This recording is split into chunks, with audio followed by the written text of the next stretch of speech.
arrivée en France, c'était, il me semble, 2006 ou 2007. Et donc, je me suis intégrée dans l'école de Cergy parce qu'on a entendu des échos que c'était une très bonne école, beaucoup plus expérimentale que les Beaux-Arts de Paris. Et cette école de Cergy, ils nous encourageaient à être vraiment expérimental et sortir des normes. Moi, ce qui m'intéresse, ce sont des matières volatiles, des choses qui changent d'état, qui passent de solide à liquide, à gaz. Et du coup, c'était en 2011, lors d'une résidence en Banjul Station, en Cameroun, avec Barthélemy Togo, que en fait, j'ai découvert des montagnes de sel dans la forêt.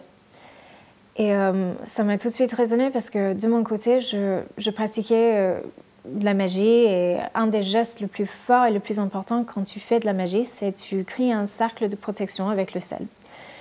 Et du coup, ça est vraiment devenu une base et c'est comme tout. Tu regardes des années plus tard et tu dis « Ah oui, en fait, tiens, il a toujours été là ». Alors, des fois, c'est vraiment une pincée. Des fois, je suis allée jusqu'aux 10 tonnes de sel. Et même, je peux dire que ça est devenu un peu...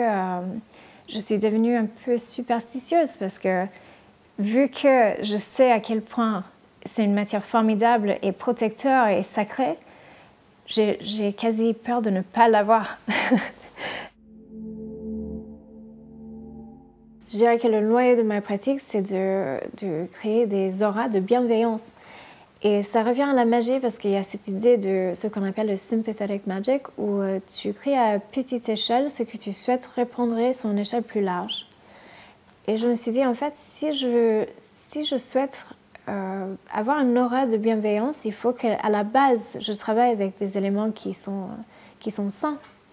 Et du coup, je suis épurée et je suis revenue de plus en plus vers des produits, le sel tout court, ou utiliser des colorants alimentaires, ou faire des réactions qui allaient produire une couleur naturellement.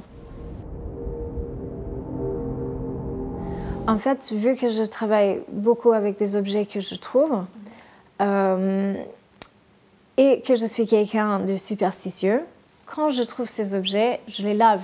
Et ce lavage, ça passe par un bain d'eau salée. Et suite à leur bain de sel, il y a certains objets qui commencent déjà à former une croûte. J'aime bien les laisser pendant des mois, en fait, que ça forme cette croûte. Et j'aime bien aussi réutiliser les eaux, parce que du coup, ils deviennent troubles.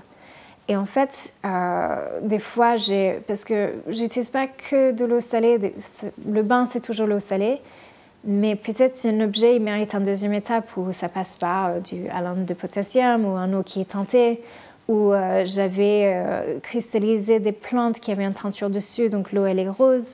Et au lieu d'avoir des cristaux de sel typiques, parce qu'en fait chaque matière a une forme de cristaux spécifique, en fait tu as des sortes de champignons qui poussent.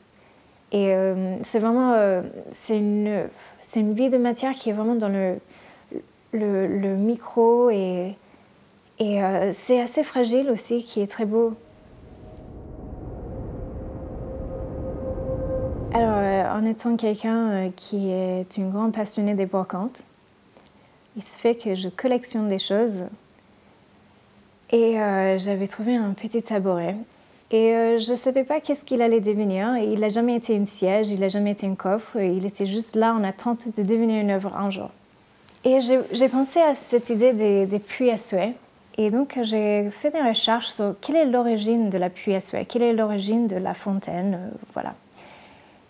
Et là je découvre qu'en fait, vu que naturellement pour nos ancêtres, c'était pas évident de trouver des sources d'eau douce, quand ils trouvaient ça, ils disaient que ça venait des dieux.